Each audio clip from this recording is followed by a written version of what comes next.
সন্মুখত অসমীয়াৰ বাপতি সাহোন প্ৰাণৰ বহা।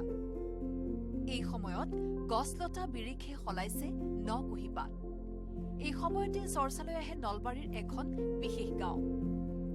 গাঁওখনত প্ৰৱেশ কৰিলে বতাহত ভাহি অহা কেতেকীৰ সুবাসে আপোনাৰ মন প্ৰাণ ভৰাই তুলিব।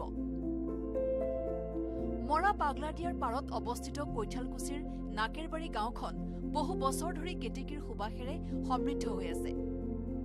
চ'ত মাহৰ পৰা জেঠ মাহৰ মাজভাগলৈকে গাঁওখনৰ গোপাল মন্দিৰ চৌহদত দেখা যায় কেতেকী ফুল। এটা সময়ত সমগ্ৰ অঞ্চলটো কেতেকী গছেৰে ভৰি আছিল। কেতেকী ফুলৰ গোন্ধত আমোল মোলাই আছিল গাঁওখন। গাঁওখনৰ গোপাল মন্দিৰটোক কেন্দ্ৰ কৰি বৃহৎ অঞ্চল কেতেকী গছেৰে ভৰি আছিল। আজিকালি গাঁওখনত কেতেকী গছ কমি আহিছে যদিও নিকটৱৰ্তী নাকেৰবাৰী গাঁওখনত কেতেকী ফুলৰ যথেষ্ট আদৰ আছে। বহাগ মাহত গাঁওখনত কিবা অনুষ্ঠান অনুষ্ঠিত হলে অতিথিক কেতেকী ফুলেৰে আদৰাৰ এক নিয়ম আছে। একেদৰে গোপাল মন্দিৰত দৈনিক চাকিবন্তি দিয়াৰ সময়ত এপাহ কেতেকী ফুল আগবঢ়োৱা হয়। বহু লোকে কেতেকী ফুল চাবলৈ নাকেৰবাৰী গাঁৱলৈ আহে। গোপাল মন্দিৰ প্ৰাংগণত থকা কেতেকী গছসমূহ পৰিদৰ্শন কৰেহি। বিগত 100 বছৰ ধৰি নাকেৰবাৰী গাঁৱৰ তৰুণ যুৱক সংঘই কেতেকী গছবোৰ সংৰক্ষণ কৰি আহিছে। বৰ্তমান সময়ত কেতেকী গছ আৰু অধিক সংৰক্ষণৰ প্ৰয়োজনীয়তা আছে বুলি মত ব্যক্ত কৰে গাঁওবাসীয়ে।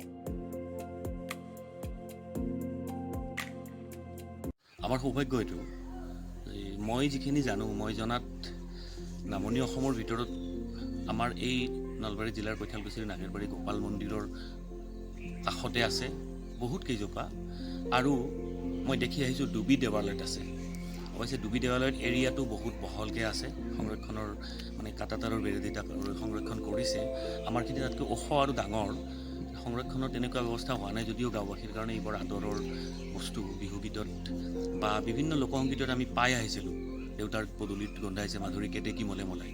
কিন্তু আমাৰ এই নাকেৰবাৰীৰ মানুহে কেতেকী মলে মলাইটো তাৰমানে চ'ত মাহৰ শেষমানৰ পৰা বহাগৰ বহুদিনলৈকে পাই থাকে। আৰু এবাৰ কেতেকী ফুলিলে, এইটো অৱশ্যে 2-3 দিনমান আগতে ফুলা, কাঁইটৰ মাজত সোমাই থকাৰ কাৰণে কোনোবাই হয়তো আনিব পৰা নাছিল। ইয়াত নামঘৰত লগাই হয়তো মানুহক দিয়া যায়। এবাৰ ফুলিলে গোটেই অঞ্চলটোত, আনকি মানে বতাহত প্ৰায় ধৰক 1 কিলোমিটাৰৰ ওচৰা ওচৰি পৰ্যন্ত ইয়াৰ গোন্ধটো পাব পৰা যায়।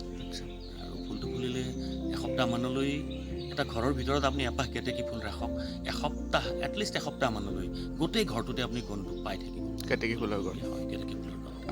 সংৰক্ষণৰ ক্ষেত্ৰত কোনো ব্যৱস্থা এতিয়ালৈকে আপোনালোকৰ ফালৰ পৰা বা অন্য কোনো ব্যৱস্থাৰ ফালৰ পৰা? সাধাৰণ পৰিষ্কৰণ বা ধৰক লতা চটা কিবা কিবি উঠি থাকে, একো গৰু ছাগলী একো যাব নোৱাৰে ওচৰত, মানুহো যাব নোৱাৰে। তথাপি তেনেকুৱা ধৰণৰ কথাটো কৰা হয় যদিও স্থায়ীভাৱে সংৰক্ষণৰ ব্যৱস্থা কৰা দৰকাৰ।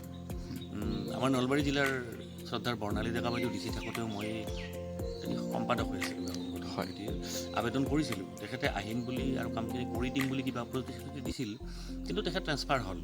শেহতীয়াভাৱে আজি এসপ্তাহমান আগত, মানে বিহু আহি পালেহি, বিহুৰ আগে আগে BDOৰ হাতত কেতেকী ফুল এপাহ অৰ্পণ কৰি মই এইটো কথা কৈছিলোঁ। তেখেতে বিহুৰ ভিতৰতে অফিচ খোলা দিনত চাবলৈ আহিম বুলি কৈছে। আৰু গাঁও কমিটিৰ জুৰিছডিকশ্যনত পৰে যদিও চৰকাৰীভাৱে সহায় সহযোগিতাটো আগবঢ়ালে, বা মানে অৰ্থনৈতিক সহায়টোৰ কথা কৈছোঁ, আগবঢ়ালে অঞ্চলটোৰ গৌৰৱ হৈ থকা বা আমাৰ কাৰণে সৌভাগ্যৰ কথা হৈ থকা কেতেকী ফুলখিনি ৰক্ষাৰ ক্ষেত্ৰত হয়তো পদক্ষেপ ল'ব পৰা যাব। সেইটো হ'লে সকাহ হয়।